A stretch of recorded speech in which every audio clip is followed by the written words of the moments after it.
मित्रों नमस्कार। हिंदी में फिर से जुड़ रहे हैं आप मिथिलेश हरदेनिया के साथ। आज की क्लास जो होगी आप जुड़े रहिएगा। कल आपने जो वीडियो देखा होगा हिंदी का, निश्चित तौर पर आपको बहुत अच्छा लगा होगा, मज़ा आया होगा, क्योंकि हिंदी को हमने जड़ से लिया हुआ है। हिंदी की जड़ कहाँ से है, भाषा की जड़ कहाँ से है, ये हम आपको बताएंगे कि भाषा वास्तव में प्रारंभ कहाँ से हुई।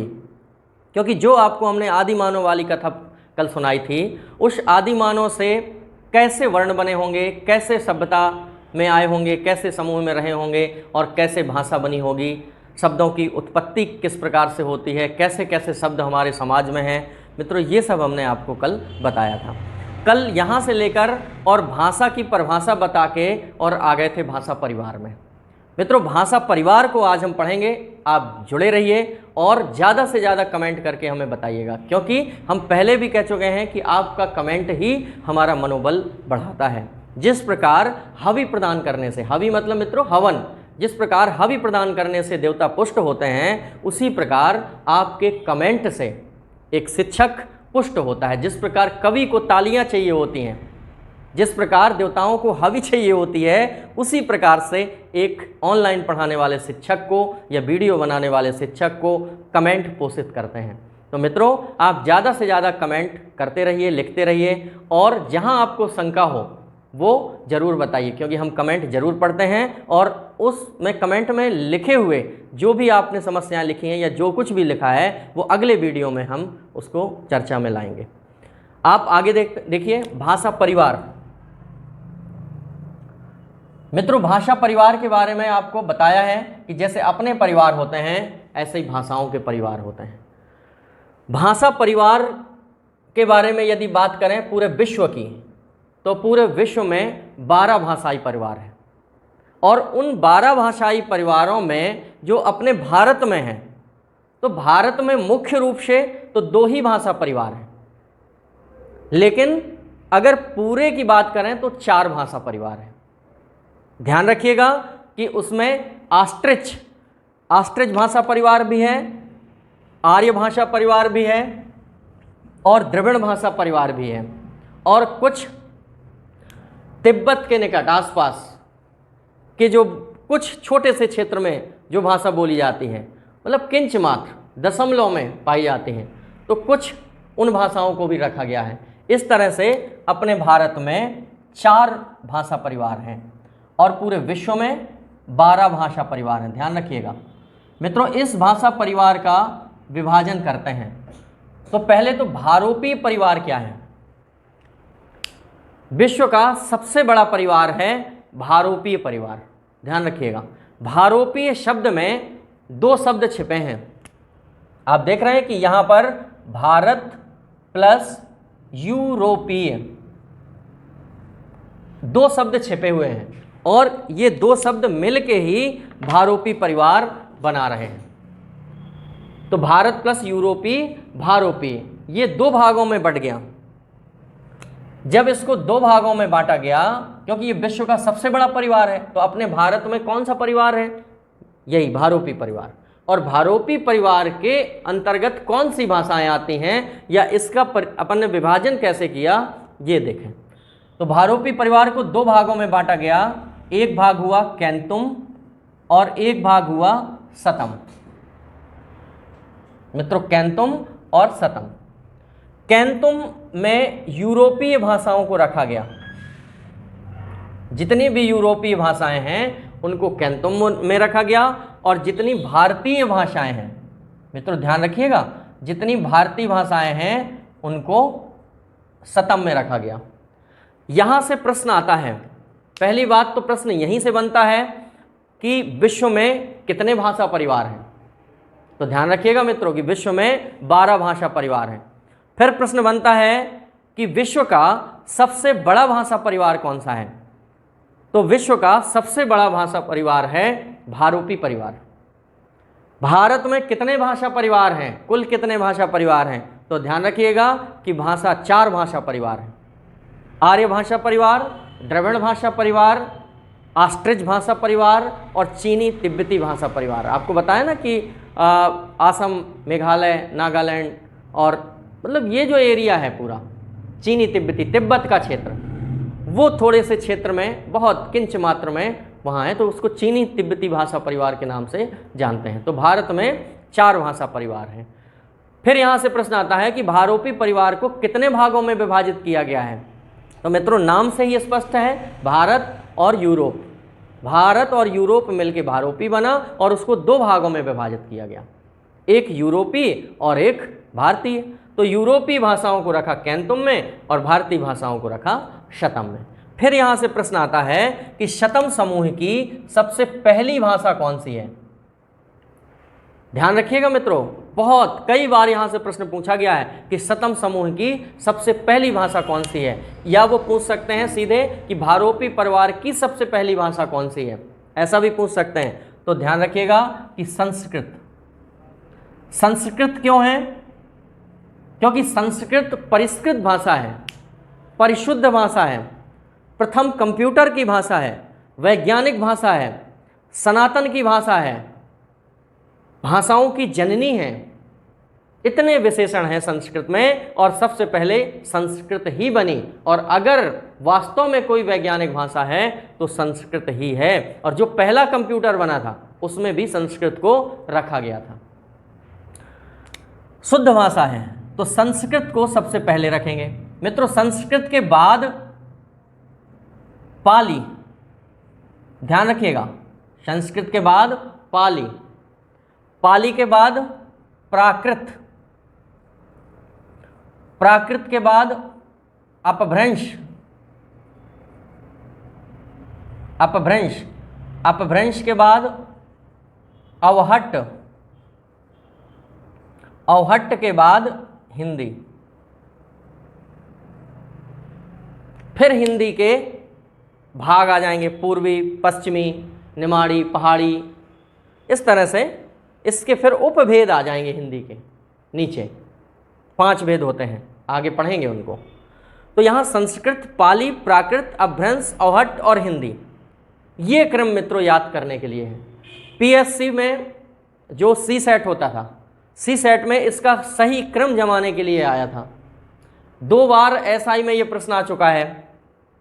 तो ध्यान रखिएगा कि संस्कृत और संस्कृत का जो थोड़ा सा बिगड़ा रूप है वो पाली है, क्योंकि मुख्य तो संस्कृत है, शुद्ध भाषा संस्कृत है, और इस संस्कृत का जो थोड़ा सा बिगड़ा रूप है वो पाली ने स्वीकार कर लिया। यहां से एक प्रश्न और आता है मित्रों कि पाली किस धर्म की भाषा है। तो ध्यान रखिएगा पाली बौद्ध धर्म की भाषा है। फिर यहां से क्वेश्चन आता है कि पाली के बाद कौन सी भाषा, तो प्राकृत। और प्राकृत क्या है? पाली का ही बिगड़ा रूप है। संस्कृत का बिगड़ा रूप पाली, पाली का बिगड़ा रूप प्राकृत, और प्राकृत का बिगड़ा रूप अपभ्रंश। वैसे भी मित्रों अपभ्रंश शब्द का अर्थ होता है टूटा फूटा, जो टूटी फूटी भाषा है वो है अपभ्रंश। और अपभ्रंश का भी बिगड़ा रूप अवहट्ट है मित्रों। अवहट्ट शब्द का अर्थ होता है जो लीक से हट जाए, अपने लीक से हटी हुई भाषा, मतलब उसने लाइन ही छोड़ दी, इतनी परिवर्तित हो गई, वो अवहट्ट है। और अवहट्ट के बाद फिर हिंदी आई, मतलब अवहट्ट से या अपभ्रंश से हिंदी आना शुरू हो गई। अगर आता है आपकी परीक्षा में कि हिंदी की उत्पत्ति कहाँ से हुई, तो मित्रों अपभ्रंश से हुई, टूट फूट से स्टार्ट हो गई थी हिंदी की उत्पत्ति। तो हिंदी कोई बहुत शुद्ध विषय नहीं है। मैं हिंदी का शिक्षक हूँ, मेरी माता है हिंदी, मेरा पोषण करती है हिंदी, और मैं तो हिंदी के प्रति इतना समर्पित भाव रखने वाला हूँ कि आप मेरी बाइक में देखोगे तो भी हिंदी लिखा है, मेरी कार में आप देखोगे तो भी हिंदी लिखा है, जब मकान बनेगा तो उसमें भी लिखेगा हिंदी। तो मैं तो इतना समर्पित व्यक्ति हूँ हिंदी के प्रति। तो मित्रों लेकिन फिर भी यहाँ मैं आपको बताना चाहूँगा कि सबसे शुद्ध भाषा है संस्कृत और बहुत बिगड़ा रूप है हिंदी। क्यों? क्योंकि पाली, जिस शब्द को संस्कृत में हमने धर्म कहा, धर्म संस्कृत में शुद्ध शब्द, पाली ने उसको धम्म कर दिया, ये कर दिया।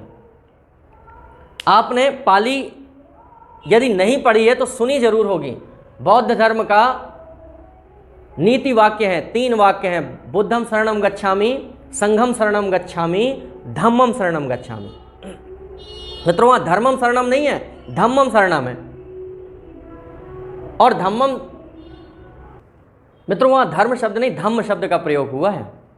तो धम्मम शरणम गच्छामि, आपको लग रही है कि संस्कृत का वाक्य है ये, बुद्धम शरणम गच्छामि, संघम शरणम गच्छामि, धम्मम शरणम गच्छामि, लेकिन ये पाली, धम्म शब्द पाली में यूज होता है और हिंदी तक आते आते वो धर्म शब्द धर्म में बदल गया। तो वहाँ धर्म बिगड़ गया, मतलब धर्म शब्द, शुद्ध शब्द क्या है धर्म, और हिंदी तक आते आते धर्म हो गया।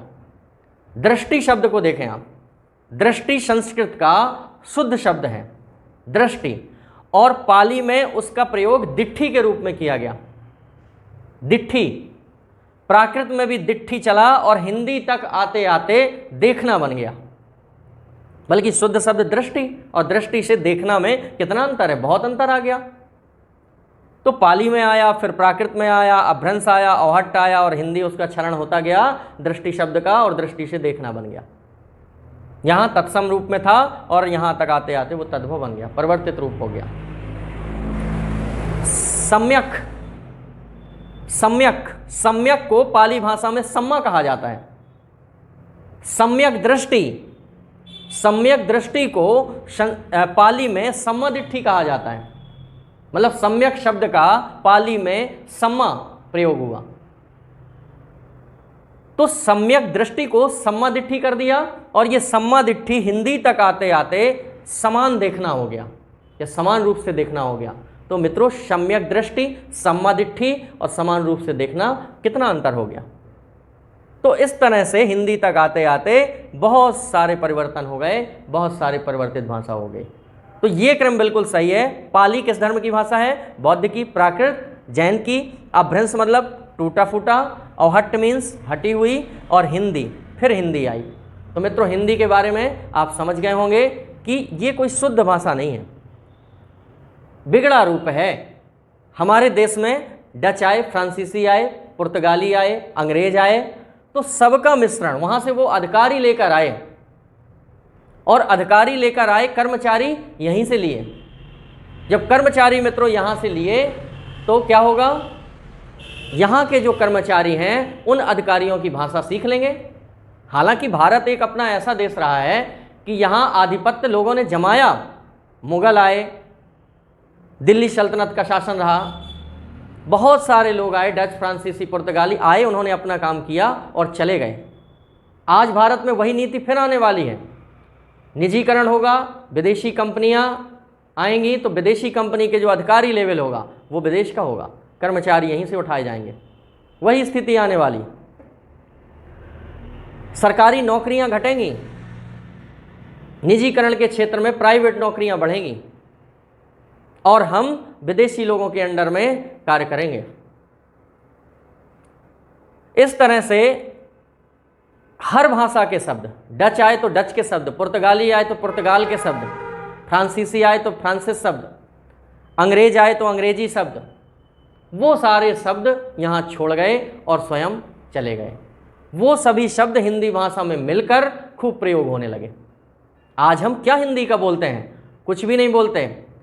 सुबह से उठते ही साथ हम गुड मॉर्निंग बोलते हैं, गुड मॉर्निंग बोल के वॉशरूम जाते हैं, पैंट पहनते हैं, शर्ट पहनते हैं, बाइक उठाते हैं, बुक्स लेते हैं, बाइक से कोचिंग आते हैं, कोचिंग में टीचर्स से सिलेबस के अनुसार पढ़ते हैं। मित्रों कितनी हिंदी बोल दी आपने? Good morning, pant, shirt, washroom, bike, books, syllabus, coaching, school, office, सब विदेशी है, कुछ हिंदी का नहीं है। इस तरह से हिंदी अपनी दूषित हो गई, दूसरे शब्द आकर इसमें मिल गए और इस तरह से इसका विकास हो गया। या मित्रों बहुत अच्छी भाषा में आपको समझाएं तो जिस प्रकार से एक नदी का उद्गम होता है छोटी सी धारा के साथ, उसी प्रकार से हिंदी का उद्गम हुआ और उसमें कई उपधाराएं मिलकर या सहायक नदियां मिलकर फिर उस नदी को विस्तार दे देती है। इसी प्रकार से जैसे मैंने नर्मदा का उद्गम देखा है, तो नर्मदा शब्द का अर्थ बता दूं मित्रों, नर्मदा मीन्स नर का मद है, वो नर का मद, मद मीन्स घमंड भी होता है, मद मीन्स पसीना भी होता है। तो मद वहां पसीना से तात्पर्य है, मतलब पसीने की नदी है नर्मदा।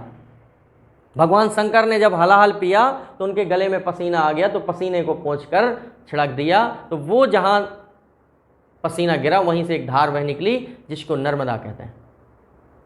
तो पसीने की नदी नर्मदा है, खून की नदी चंबल है, ध्यान रखिएगा। राजा चर्मण्य ने यज्ञ किया था जाना पाव पहाड़ी में, 1000 गायों की बलि चढ़ाई थी राजा चर्मण्य ने। मित्रों, पहले के समय में बलि को हिंसा नहीं माना जाता था, क्योंकि बलि सबसे प्रिय वस्तु की चढ़ाई जाती थी, उसको त्याग माना जाता था। तो राजा चर्मण्य गाय से बहुत प्रेम करते थे, और गाय की बलि चढ़ाते वक्त एक भी आंसू नहीं आना चाहिए, माया मोह नहीं घिरना चाहिए उस समय, बिल्कुल भी मोह का त्याग करके। जैसे ईद वगैरह में बलि चढ़ाते ना, तो जब बलि चढ़ाते हैं बकरे की, तो वहाँ एक प्रिय वस्तु का त्याग होता है, क्योंकि वास्तविक बलि तो पुत्र की होती है, लेकिन पुत्र की बलि देते समय अल्लाह ने वहाँ बकरा ला दिया, तब से बकरे की बलि चढ़ने लगी। तो बकरे को पुत्रवत प्रेम दिया जाता है, उसको साथ में खिलाना लिटाना बिल्कुल पुत्रवत, और फिर उसका त्याग कर देना मित्रों देवता के लिए वो बलि होती है। हालांकि मैं बलि का पक्षधर नहीं हूं, लेकिन जो मैंने पुस्तकों में पढ़ा है वो मैं आपको बता रहा हूं कि बलि एक हिंसा नहीं त्याग मानी जाती थी। तो 1000 गायों की बलि चढ़ाई थी राजा चर्मण्य ने, और वहां खून की धार बह निकली, और वही खून की धार जो बह निकली वही चर्मावती नाम से बही। तो चंबल का प्राचीन नाम है चर्मावती, ध्यान रखिएगा। चंबल खून की नदी है, नर्मदा पसीने की नदी। तो नर्मदा उद्गम जहाँ है वहाँ तो नर्मदा बहुत छोटी सी धारा में बह निकली, लेकिन उसकी सहायक नदियाँ आगे मिलती गईं, तो सहायक नदियों ने उसको विस्तार दे दिया, और मध्य प्रदेश की सबसे बड़ी नदी बन गई नर्मदा। तो इस तरह से विस्तार होता है। वैसा ही विस्तार हिंदी का हुआ कि जब हिंदी की उत्पत्ति हुई, इसमें बहुत कम शब्द थे, बहुत छोटी थी, अन्य भाषाओं ने मिलकर इसको विस्तार दे दिया, और आज एक बहुत विस्तृत भाषा है, और विश्व में 3रे नंबर की भाषा है हिंदी। मित्रों ध्यान रखिएगा कि विश्व में सबसे ज़्यादा बोली जाने वाली भाषा मैंडरिन है या मंदारिन, चीन की भाषा, और दूसरे नंबर पे अंग्रेजी, और तीसरे नंबर पे हिंदी। विश्व पटल पर, ये परीक्षा में आ चुका है कि विश्व पटल में हिंदी का स्थान क्या है, तो विश्व पटल में हिंदी का 3रा स्थान है, ध्यान रखिएगा। तो ये समझ में आ गया होगा आपको भारोपी परिवार। अब भारोपी परिवार के बाद मित्रों देखते हैं हिंदी जो है कितने भागों में बांटी गई। तो इसमें पूर्वी, पश्चिमी, राजस्थानी, बिहारी और पहाड़ी, इस तरह से 5 भागों में डिवाइड किया गया। उसके भाग फिर अपन आगे पढ़ेंगे। इसमें आगे देखें अपन, जो 4 भाषा परिवार हैं भारत में, उनका प्रतिशत क्या है, जैसे और कहाँ पर कौन सा है, कौन सी भाषा का प्रयोग कहाँ पर है। आपने भारत में ये नक्शा देखा होगा, आपके दिमाग में आ गया होगा। अब मैं चूंकि भूगोल का शिक्षक नहीं हूँ कि मैं बहुत अच्छा नक्शा बना पाऊँ।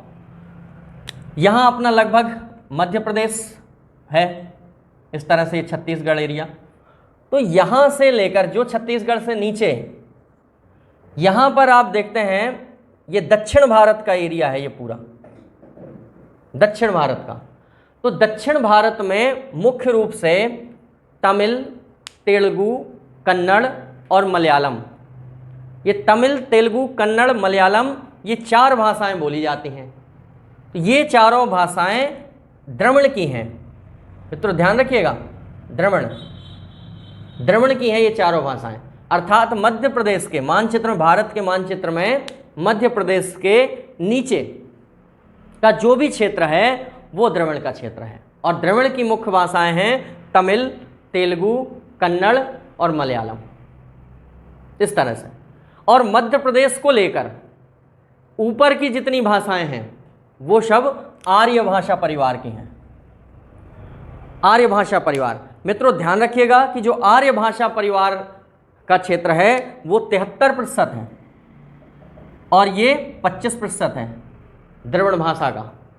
और इसके बाद जो ऑस्ट्रिक या आग्नेय नाम से जाना जाता है वो बहुत कम है, 1.3% भाग ही आग्नेय का है। और जो आपको चीनी तिब्बती बताया था मित्रों बहुत कम, वो 0.7 है, 0.7 ये चीनी तिब्बती का प्रतिशत है भारत में, चीनी तिब्बती।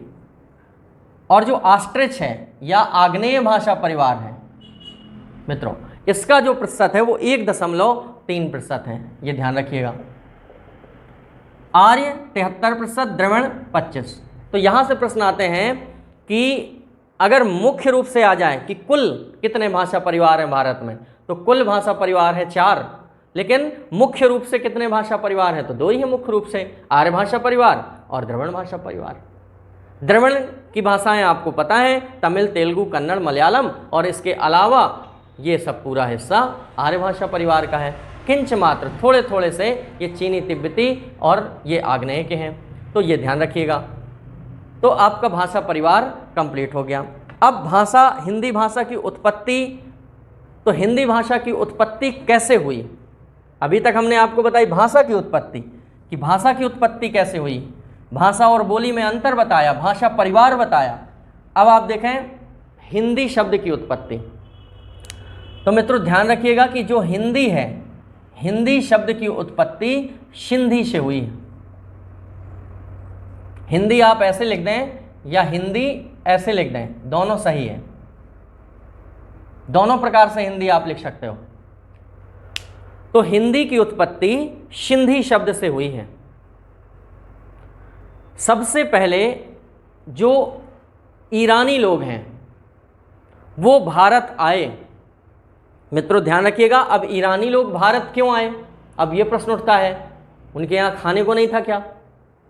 जब इस्लाम का उदय हुआ, इस्लाम के उदय के साथ जो फारस प्रांत था,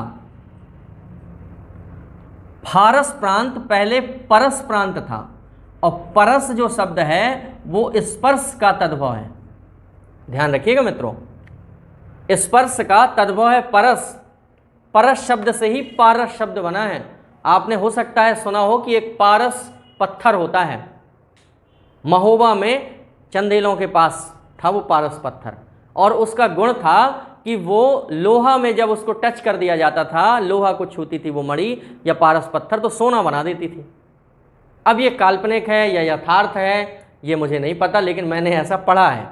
आला खंड में लिखा है कि पारस पथरी जेखे घर में वाखा काय परी परवाह। पारस पथरी जेखे घर में मतलब जिसके घर में पारस पत्थर हो उसको क्या परवाह है, वो तो लोहा को छूते ही सोना बना देती है। मित्रों पारस पत्थर आज के समय में जो भी हो, मैंने शास्त्रों में पढ़ा है कि जब समुद्र मंथन हुआ था तो समुद्र मंथन में 2 मणियाँ निकली थी, एक कौस्तुभ मणि और एक श्यांतक मणि।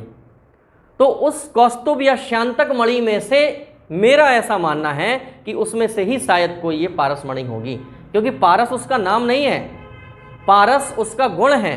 पारस मतलब स्पर्श, छूना, तो छूने के गुण के कारण या स्पर्श के गुण के कारण उसको पारस पत्थर कह दिया।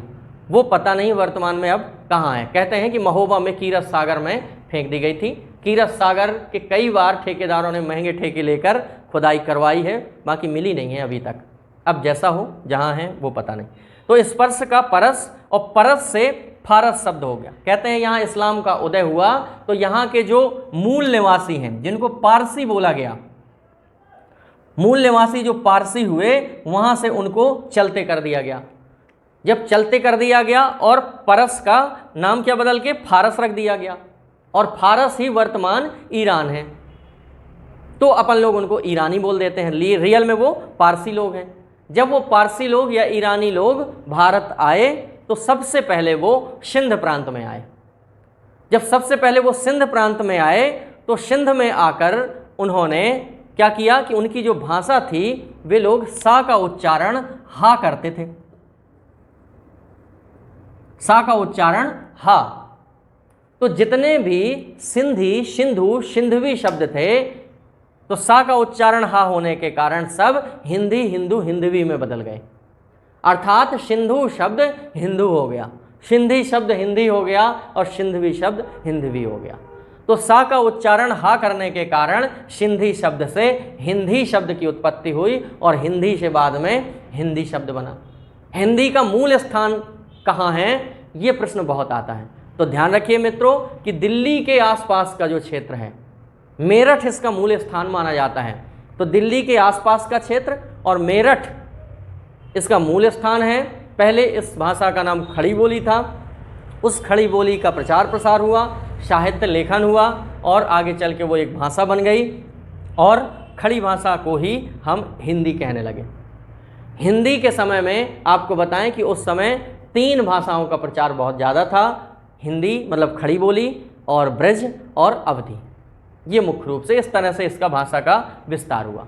अब मित्रों यहाँ चर्चा है कि हिंदी पूरे देश में तो बोली नहीं जाती, तो फिर राष्ट्रीय भाषा कैसे है? तो मित्रों राष्ट्रीय भाषा की चर्चा अपन आगे करते हैं। हिंदी भाषा के कुछ व्यवहारिक रूप हैं, वो व्यवहारिक रूप अपन कल पढ़ेंगे। आज इतना ही मित्रों, तब तक के लिए नमस्कार।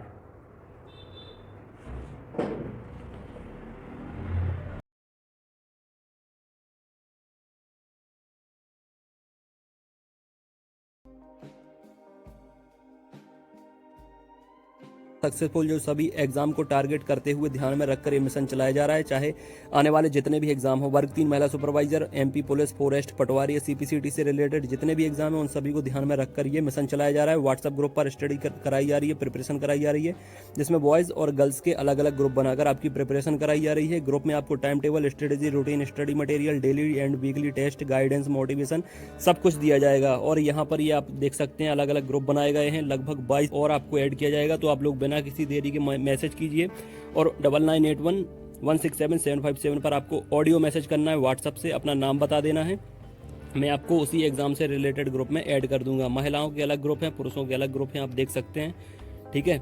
और इसके साथ साथ strategy, routine, syllabus, complete plan आपकी स्टडी के लिए, ताकि आप लोग बेस्ट रैंक हासिल कर सको यहाँ पर, ठीक है। आपकी तैयारी के साथ ही आपको पता लग जाता है कि आप अब अच्छी मेरिट हासिल करने वाले हो, क्योंकि यहाँ पर आपको टाइम टेबल दिया जाता है। हर एग्जाम का अलग टाइम टेबल होता है जो 7 दिन में बदलता रहता है। जुड़ने से आपको फायदा क्या मिलेगा? Time table, strategy, routine, study material, daily weekly test, guidance, motivation सब आपको मिलता रहेगा। जुड़ने के लिए आपको 99811677 और 757 ये व्हाट्सअप नंबर है, इस पर आपको ऑडियो से नाम बता देना है अपना और किस एग्जाम के लिए आपको जुड़ना है वो भी मुझे बता देंगे, तो मैं आपको जोड़ लूंगा। सभी एग्जाम की प्रिपरेशन कराई जाती है, सभी एग्जाम की ऑनलाइन ऑफलाइन टेस्ट सीरीज मिलती है, नोट्स मिलते हैं तो आप ले सकते हैं। ये सारा कुछ आप देख सकते हैं। कम से कम 1000 से ज़्यादा स्टूडेंट वर्ग 3 की प्रिपरेशन लगातार कर रहे हैं, जिनने नोट्स मंगाए हैं। 5000 से ज़्यादा स्टूडेंट मेल और फीमेल ग्रुप में जुड़े हैं। खासकर एमपीटीईटी के लिए टाइम टेबल दिया गया है उन्हें, और एमपीटीईटी के लिए जो स्पेशल नोट्स बनाए गए हैं, पीईबी जो सिलेबस है उसके हिसाब से उसको लेकर पढ़ना आप जरूर शुरू करें, क्योंकि उससे पीईबी सिलेबस पूरा कंप्लीट कवर किया गया है। मार्केट में ऐसी कोई बुक नहीं है जो सिलेबस को कवर करे और इतना बेहतरीन स्टडी मटेरियल आपको दिया जाए, जिसमें शानदार पेडागोजी भी दी गई है जो 15 नंबर की आने वाली है, और बाकी आपका जो 15 नंबर का अलग पार्ट है वो भी इसमें अच्छे से कवर आपका हो जाएगा। नोट्स लेने के लिए आप इंदौर में आ सकते हैं, हैंड टू हैंड भी ले सकते हैं, छतरपुर में भी ले सकते हैं। हैंड टू हैंड आपको कम कीमत में वो तुरंत मिल जाएंगे, बाकी आप अपने घर पे भी मंगा सकते हैं स्पीड पोस्ट से। उसके लिए भी मुझे 9981167757 पर मैसेज कर दें। छतरपुर का जो ऑफिस है वो छत्रसाल बुंदेलखंड यूनिवर्सिटी के सामने है। इस तरह के जो नोट्स बनाए गए हैं, सारा कुछ स्पेशल फैकल्टी के द्वारा कोशिश यही की जाएगी कि आपके 125 प्लस अंक आए, चाहे आप किसी भी कैटेगरी से बिलोंग करते हो। 125 प्लस अंक अगर आपके आ गए तो सिलेक्शन आपका वर्ग 3 में होने से कोई रोक नहीं सकता, ठीक है फ्रेंड। अब इसके साथ साथ ऑनलाइन टेस्ट सीरीज, जिसकी प्रिपरेशन उन्हें लगता है कि हो गई है, वो ऑनलाइन टेस्ट सीरीज भी लगा सकते हैं। ऑनलाइन टेस्ट सीरीज भी मैं आपको प्रोवाइड कर दूंगा। 30 ऑनलाइन टेस्ट मिल जाएंगे, 20 आपको पीडीएफ मिल जाएंगी। ये ऑफिस है हमारे छतरपुर का। यहाँ पर ये आपका चैनल है। प्यार देने के लिए, सपोर्ट देने के लिए बहुत बहुत शुक्रिया आपका। चैनल को सब्सक्राइब कर सकते हैं, जुड़ सकते हैं जितने भी नए मेंबर हैं, और पुराने मेंबर को परिवार का हिस्सा बनने के लिए शुक्रिया फ्रेंड्स। अपनी सेहत का ख्याल रखें, कोरोना से बच कर रहें। God bless you, all the best and take care.